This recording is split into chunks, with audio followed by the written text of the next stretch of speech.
pertimbangan dari beberapa menteri, bahkan telah disetujui oleh Bapak Presiden Jokowi, kita akan memberikan konsesi batu bara yang cadangannya cukup besar kepada PBNU. Jadi badan usahanya yang diberi, bukan ormasnya.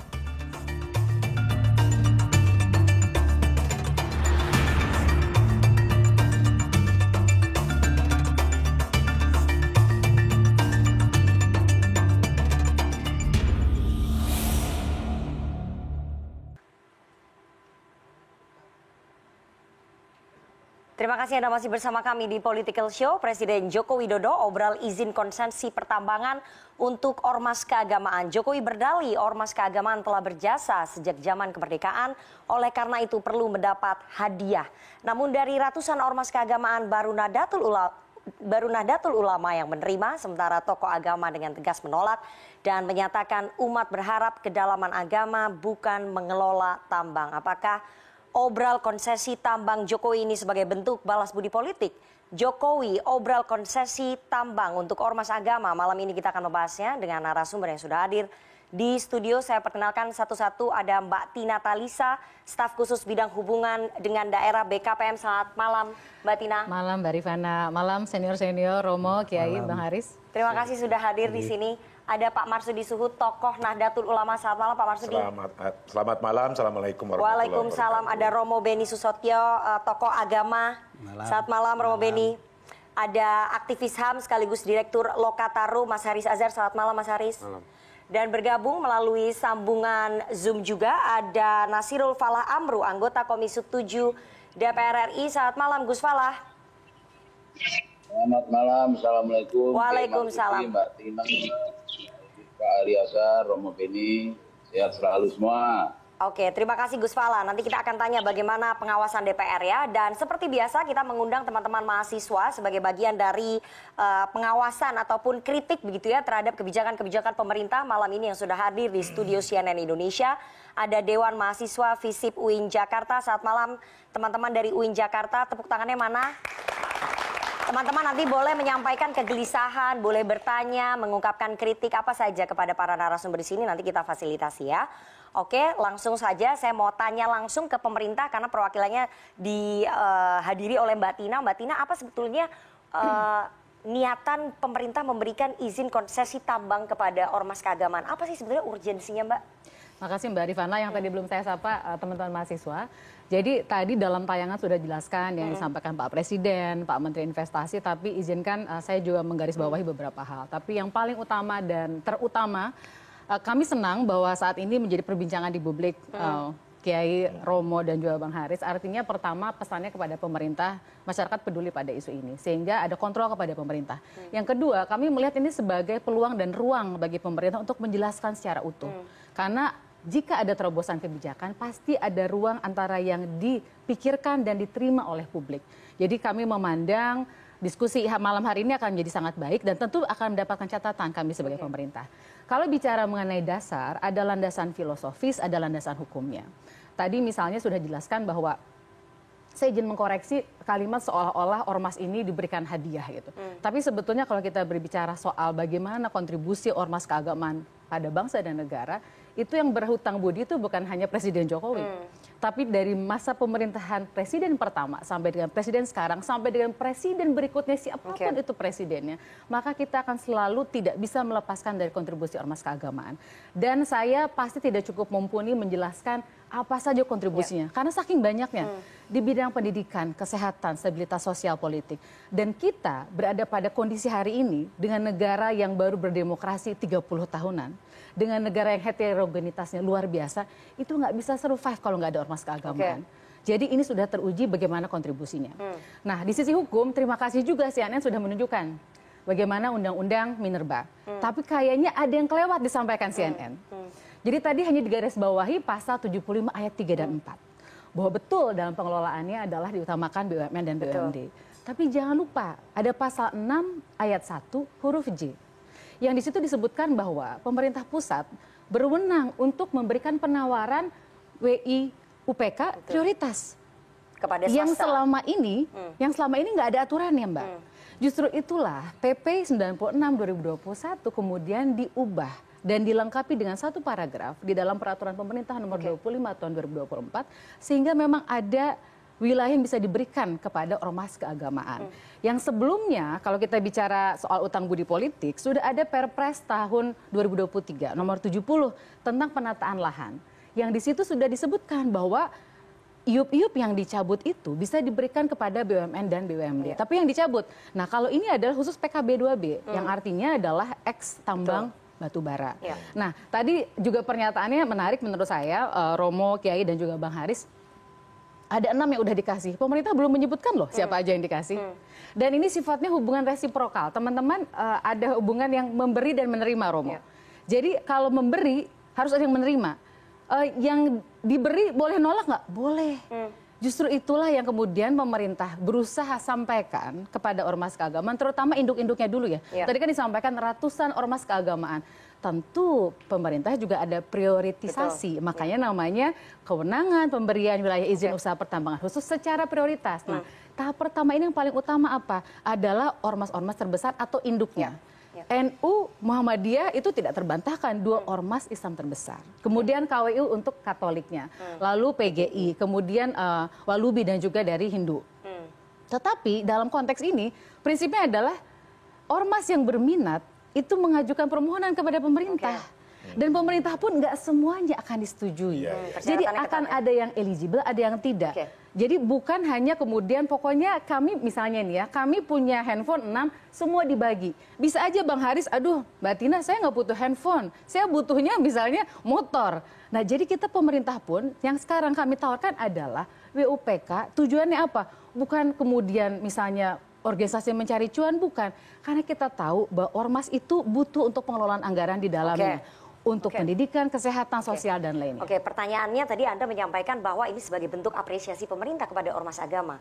Tapi apresiasinya kenapa harus diberikan izin tambang ya? Kan apresiasinya bisa disalurkan melewati Kementerian Agama dengan memberikan dana yang lebih besar terhadap ormas. Kenapa harus izin tambang? Itu menjadi pertanyaan. Justru kita harus melihat bahwa ormas ini harus juga punya independensi. Kalau yang dimiliki adalah konsesi tambang, Mbak, berarti yang kita berikan itu bukan hanya sekedar umpan, tapi termasuk kailnya. Jadi kita berharap bukan cuma kasih ikan sederhana, tapi juga bagaimana memberikan ada kail, ada umpan yang bisa dikelola oleh ormas keagamaan. Sehingga misalnya nih, mohon maaf ya, kita kadang-kadang ada rasa curiga, oh ternyata ormas A, B, C, misalnya sedekah atau infaknya atau wakafnya atau sumbangannya paling besar dari grup ABC. Ini justru negara yang memberikan agar ormas keagamaan bisa mengelola dan bukan ormasnya, tetapi badan usaha yang dibentuk oleh ormas dan pengelolaannya profesional dan enggak atas nama ketua-ketua. Ini atas nama ormasnya, tidak boleh dipindah tangankan. Jadi kalau misalnya ada kecurigaan, aduh nanti mohon maaf ya izin ya, ketuanya A, oh besok berarti kalau ketua ganti muktamar ada dibawa dong sama pribadi. Ini bukan milik pribadi dari pimpinan dari ormas keagamaan. Pertanyaannya selama ini ormas-ormas agama sudah berdiri dan bisa memenuhi pendapatannya dengan baik. Kenapa baru sekarang begitu? Pertanyaan itu harusnya ditanyakan kepada ormas keagamaan. Kalau sampai mohon izin Ketum PBNU menyampaikan membutuhkan, berarti memang ada kebutuhan, Mbak. Dan bisa saja sekarang cukup. Tetapi tentu ormas juga punya target-target untuk pemberdayaan umat ke depan. Yang itu sangat membantu juga pemerintah dan bangsa negara, bukan pemerintah periode Pak Jokowi ya.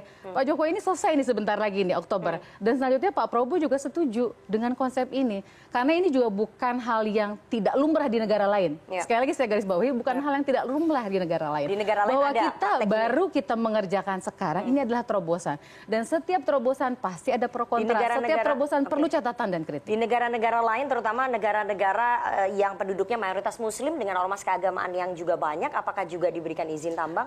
Ada contohnya nggak Mbak Tina? Kita gini, kan negara lain kebanyakan yang misalnya makmur itu rata-rata bukan negara muslim. Kita contohkan Timur Tengah lah. Tapi gini, kalau saya melihatnya kita mari dudukan dalam posisi Indonesia saat ini. Kita punya pasal 33 Undang-Undang Dasar yang disitu sebutkan buat sebesar-besarnya kemakmuran rakyat. Dan pemerintah sering dikritik nih bahwa kita nggak serta-merta melakukan itu redistribusi kepada masyarakat. Jadi kalau ada pertanyaan harus atau tidak, menurut saya ini bukan pertanyaan harus atau tidak. Pertanyaannya bagaimana mengawasi pengelolaannya. Tapi bahwa pemerintah harus mendukung ormas keagamaan, menurut saya kita tidak boleh mundur ke titik itu. Karena kita harus, dan kalau dikatakan Kenapa baru sekarang? Pertanyaannya kenapa nggak kemarin-kemarin?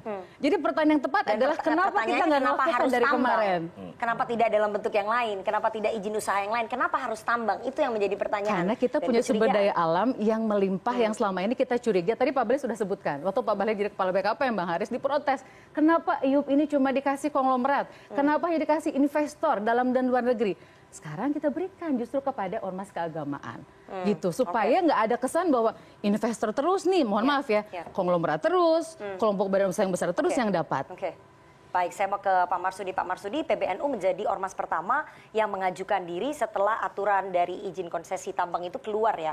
Pertanyaannya, apakah memang PBNU membutuhkan itu? Pendanaannya tidak baik-baik saja sampai Ketua PBNU menyampaikan bahwa kita butuh. Berarti selama ini PBNU kesulitan gitu.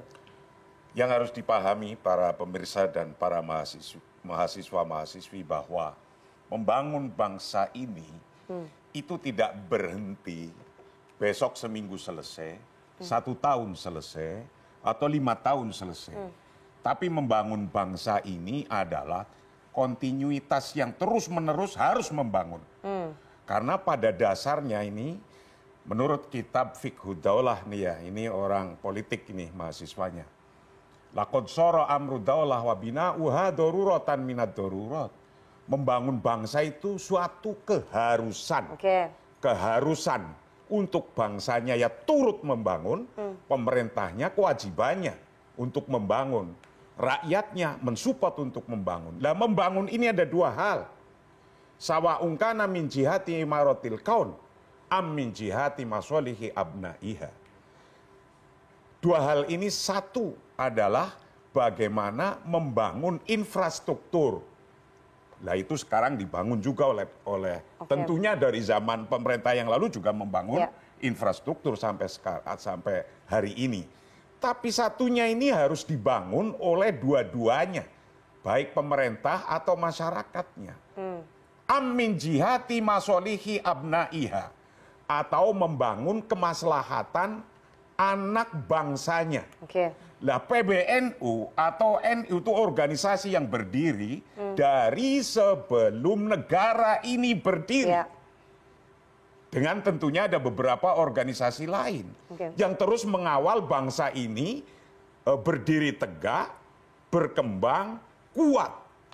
Lah masolih abnaiha, kemaslahatan bangsanya itu di sini letaknya. Nah, ketika kok dikasih semacam ini, itu oleh PBNU bukan untuk pribadinya Gus Yahya, bukan untuk pribadinya Sekjen, bukan untuk pribadinya itu, tapi untuk masolihi abnaihanya NU.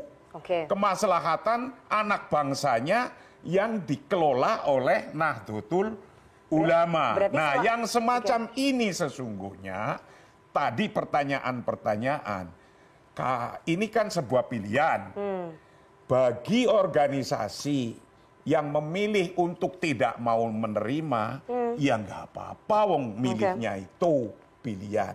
Bagi organisasi yang memilih menerima, ya nggak apa-apa, tinggal nanti di watch, diawasi bareng-bareng, biar itu auditable dengan baik, lingkungan bisa diaudit dengan baik karena diawasi bareng-bareng. Lah kemaslahatannya untuk siapa? Untuk kemaslahatannya ini ada 2 juga. Ini harus paham ini. PBNU berani mengambil begitu karena beliau punya patokan. Al-jam'u baina maslahataini. Menyatukan 2 maslahah. Ini orang anak-anak politik harus paham ini. Ini ilmu politik tapi dalam kitab Fiqhud Daulah. Menyatukan 2 maslahah. Apa 2 maslahah ini? Maslahatul amah, kebijakan untuk publik, untuk banyak orang. Yang kemarin-kemarin dikasihkan kepada company-company besar, pada investor-investor. Yang itu lari kemaslahatannya kemana? Ke individu. Individu. Tapi kalau ke jam'iyah, kemaslahatannya itu adalah untuk publik lagi. Untuk maslahah amah lagi. Baik. Tahan dulu Pak Marsudi. Saya ingin putarkan ya pernyataan dari Menteri KLHK Bu Siti Nurbaya tentang proposal-proposal yang sering disampaikan oleh ormas-ormas keagamaan. Organisasi itu kan punya sayap punya sayap-sayap organisasi. Ya. Organisasi kemasyarakatan termasuk Parpol kan juga punya sayap bisnis. Betul. Nah, jadi yang dimaksud dengan perizinan itu di sayap bisnisnya. Jadi tetap aja profesional sebetulnya. Tetapi ada pertimbangan khusus nggak? Kenapa harus ormas keagamaan gitu yang dipilih? Enggak dibunyiin harus ormas keagamaan. Nah, ormas itu pertimbangannya itu tadi karena ada sayap-sayap organisasinya yang memungkinkan. Daripada ormasnya setiap hari nyariin proposal, minta mengajukan proposal, kan lebih baik dengan sayap bisnis yang rapi dan tetap profesional. Itu sih sebetulnya itu ada. Oke, Pak Marsudi, daripada ormas-ormasnya mengajukan proposal untuk meminta dana ke pemerintah, jadi ini adalah bagian dari legalisasi supaya ormas-ormas nggak mengajukan proposal meminta dana ke pemerintah, begitu ya? Nggak usah ngajuin saja kalau pemerintahnya itu mengetahui dan memahami bahwa seluruh organisasi yang bergerak di Indonesia adalah untuk kemaslahatan bangsa Indonesia. Oke. Ya mestinya nggak perlu pakai proposal pun dapat. Nah dicobalah ini mungkin nggak pakai proposal ini. Itu nomor satu. Yang nomor dua saya nerusin yang tadi. Kemaslahatan umum. Masolihi abnaiha ini penting. Ketika di NU saya yakin nggak untuk pribadinya para pimpinan NU itu. Tapi juga harus disatukan ini kemaslahatan maslahah amah dengan maslahah fardiyah. Kemaslahatan umum dengan kemaslahatan individu-individu. Kalau yang kemarin dikasih izin-izinnya masih kemaslahatan individu-individu yang tergabung dalam company-company. Tapi kalau dikasihkan ke organisasi, mungkin sekarang di organisasinya Romo masih menolak. Tapi suatu saat nanti misalnya memang ini kok sesuai aturannya, sesuai dengan programnya, dan ternyata dibutuhkan, ya nggak usah malu-malu nolak. Oke, baik. Saya mau ke Romo Beni. Romo Beni, dari KWI, Konferensi Wali Gereja, dan juga PGI menyatakan menolak tawaran dari pemerintah. Iya, ada beberapa ormas yang menolak ya. Selain PBNU, pertimbangannya kalau dari umat Katolik, dari KWI menolak kenapa ya? Juga dari komunitas Kristen yang lain ya. Betul. Pertimbangan pertama ya karena gereja itu kan pelayanan pastoral. Jadi pelayanan pastoral itu lebih fokusnya pada pendidikan, kesehatan, dan keumatan. Yang kedua, ya karena kita tidak pernah dididik, dilatih untuk itu. Karena ini menyangkut kalau kita bicara tentang persoalan mengenai tambang, itu kan menyangkut tentang pertama prinsip. Ada prinsip keadilan, ada prinsip manfaat, ada prinsip keseimbangan, dan ekosistem alam, perlindungan terhadap adat, budaya, dan ulayat. Jadi problem tambang ini kan padat teknologi, padat modal, padat mafia. Jadi kita harus betul-betul, jangan sampai kita jatuh masuk ke dalam sebuah perangkap. Jebakan Batman. Karena tambang-tambang besar, kalau kita hasil riset penelitian. Perangkap apa maksudnya, Romo? Perangkap artinya jangan sampai kita terjebak tata kelola ekosistem alamnya itu menjadi rusak. Dan kedua, kalau kita tidak punya kemampuan dalam bisnis, harga yang kadang-kadang naik, kadang-kadang turun, investasi tinggi, itu kan berbunga. Sehingga kadang-kadang juga bisa rugi kalau tidak punya pengalaman. Jadi prinsip dari lembaga-lembaga gereja itu lebih prinsip kehati-hatian dan kebijaksanaan, serta domainnya di situ. Soal prinsip kompetensi berarti ya? Kemampuannya memang di situ, tidak pernah dididik di situ. Jadi tidak mau mencoba, karena PBNU mau mencoba nih. Kalau bukan bidang ahlinya, ya jangan kita itu bermain yang bukan ahlinya. Seperti dikatakan dalam Platonis itu. Jadi kalau orang bukan seorang ahli, misalnya bukan seorang nakoda, dia jadi nakoda, ya nabrak kemana-mana. Jadi ada prinsip dalam moral itu kan prinsipnya adalah demi bonum communo kesejahteraan. Kalau kamu tidak mampu mengolah tata kelola alam dengan baik dan tidak menyejahterakan, itu kan berarti mengingkari eksistensi dari lembaga-lembaga keagamaan yang harusnya dia menjaga moral. Jadi jangan sampai penjaga moral itu akhirnya tidak punya fungsi kekritisan, dan moral itu kan menegakkan nilai-nilai kebenaran dan keadilan berpihak kepada masyarakat. Karena potensi konfliknya luar biasa.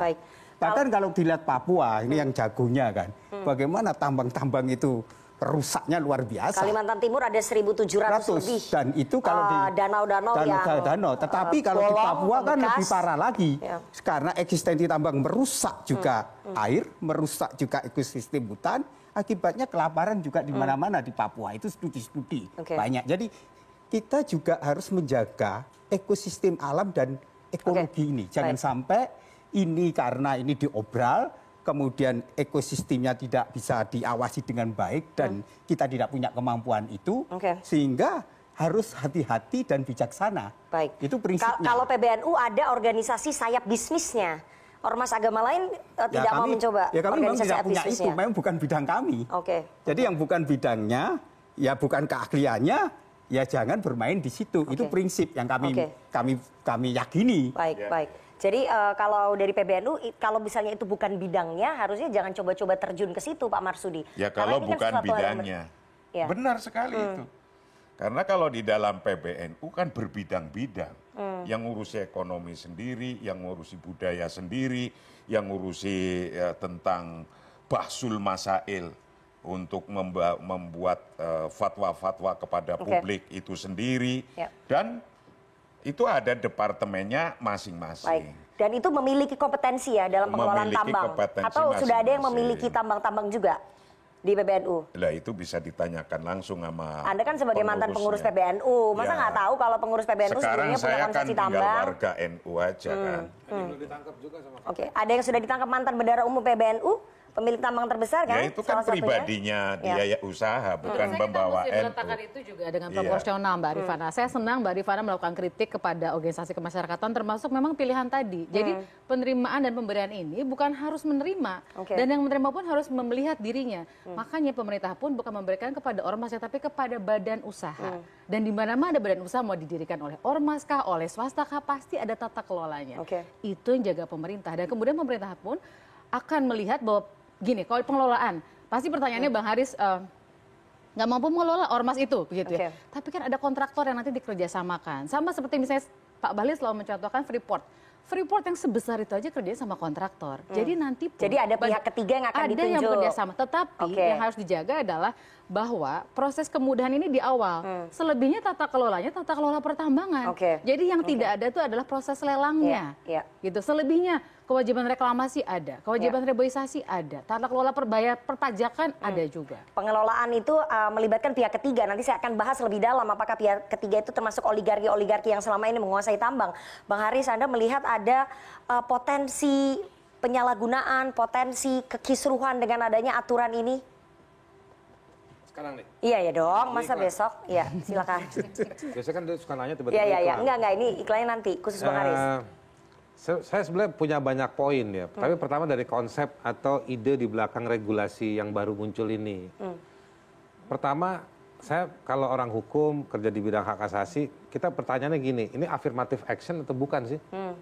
Kalau affirmative action, kenapa harus ormas keagamaan? Apakah selama ini ormas keagamaan itu kayak semacam di Rusia yang nggak dikasih ruang untuk berbagai hal, tiba-tiba dibuka gitu? Dan kenapa harus di pertambangan? Saya sepakat dengan banyak tadi pembicara, terutama dari Romo Magnis ya. Organisasi-organisasi keagamaan ini berjasa, misalnya kalau menurut Pak Bahlil. Tapi menurut Romo, tadi Romo Magnis tidak didesain untuk itu. Yang saya mau katakan dari sisi hukum, tadi yang Mbak Tina sudah sebutkan juga, kita tuh kalau dalam hukum ada istilahnya due diligence-nya, kepatutannya. Kalau ujung-ujungnya bahwa ini cuma pintu masuk, berikutnya nanti ahli ini, ahli itu, dan lain-lain, ya memang nggak usah. Kenapa nggak langsung pakai profesional aja begitu? Sampai di poin itu saya mau masuk ke konteks situasi, poin yang lebih kontekstual. Umatnya ormas keagamaan justru banyak menjadi korban dari praktek tambang. Contohnya? KWI, PGI, dampingannya di Papua banyak. Kalau mereka jadi korban konflik ekonomi, konflik bisnis maupun konflik keamanan, ngumpetnya zona amannya itu ada di gereja, gitu. Di Jawa Timur, Salim Kancil yang dibunuh dengan cara diinjak-injak kepalanya, itu komunitasnya komunitas NU. Nggak kurang-kurang yang kayak begitu. Saya juga ikut dulu di kongresnya PBNU, muktamarnya di Jombang, nongkrong saya sama teman-teman yang nyusun fatwa-fatwa dalam NU, yang memang anak-anak ini teman-teman saya itu sangat dedikatif dan militan untuk mendorong fatwa-fatwa di dalam NU yang menyelamatkan ekologi, manusia-manusianya. Nah, harusnya negara, kalau tadi Pak Kiai menyebutkan tadi teori Islamnya. Ada bukunya tuh di UIN juga pasti di perpusnya ada, buku Keadilan Sosial menurut Islam, tulisannya Buya Hamka. Gampang bukunya, gampang dicerna. Menjelaskan bahwa tugasnya negara, daulah itu memang ngurusin warga supaya aman. Bagaimana ajaran Islam menyelamatkan kehidupan, menyelamatkan individu, menyelamatkan keluarga. Berapa banyak keluarga-keluarga di Indonesia ini yang harus menderita karena praktek tambang. Tadi berapa lobang di 1735 di Kalimantan Timur. Yang sudah meninggal. Ada 43 orang yang meninggal karena tenggelam di danau cekungan itu bekas tambang batubara. Di filmnya Watchdog, di filmnya Watchdog yang Sexy Killer. Ada satu gambar, ini gedung sekolah, belakangnya lubang tambang. Anda mau mengharapkan masa depan apa dengan anak-anak yang harus menatap ketika istirahat lihat lubang tambang? Nah, saya bukan mau mengkontestasi ya Mbak Tina ya. Cuman saya mau bilang ada situasi yang kita menuntut, mendesak ormas keagamaan ini, bukan cuma PBNU Pak Kiai. Semuanya. Ormas keagamaan ini kalau kita bilang harus, ya mereka bilang saya bukan negara Mas. Tapi kalau dibilang bahwa mereka lebih dipercaya dibandingkan negara oleh warga, iya. Apa jadinya kalau ormas keagamaan lalu terima konsesi-konsesi ini? Terus menimbulkan? Iya, poin terakhir nih ya. Poin terakhir. Ada lagi yang lebih penting. Masyarakat adat di sekitar konsesi tambang. Saya dampingin beberapa kelompok adat yang lagi urusan di kantornya Mbak Tina. Sampai hari ini nggak dibikinin tuh aturannya. Ya kan? Yang divestasi Freeport.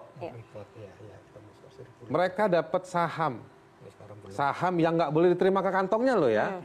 Yang harus dibikin untuk kemaslahatan umat di atas gunung, orang-orang Amung Mene di atas sana. Sampai sekarang nggak ada regulasinya. Rapat 3 minggu lalu oleh orang-orang di kantor Mbak Tina, mereka disuruh deposit uang 17 triliun. Duit dari mana, Romo? KWI bisa ngasih duit nggak? Baik, kita tahan dulu ya Mas Haris ya. Jadi ini akan menimbulkan kekisruhan baru ya sebetulnya ketika ormas agama bukan menerima. Bukan cuma kekisruhan pasti kekisruhan. Ini konsepnya kacau. Konsepnya tidak sesuai. DPR sebagai mitra kerja pemerintah harusnya bisa mengkoreksi ataupun mengkritik kalau memang konsepnya ini kacau, berpotensi untuk menimbulkan kekisruhan. Nanti kita akan tanya ke Gus Falah dari Komisi 7, tapi kita harus jeda terlebih dahulu. Jangan kemana-mana, tetap bersama kami di Political Show.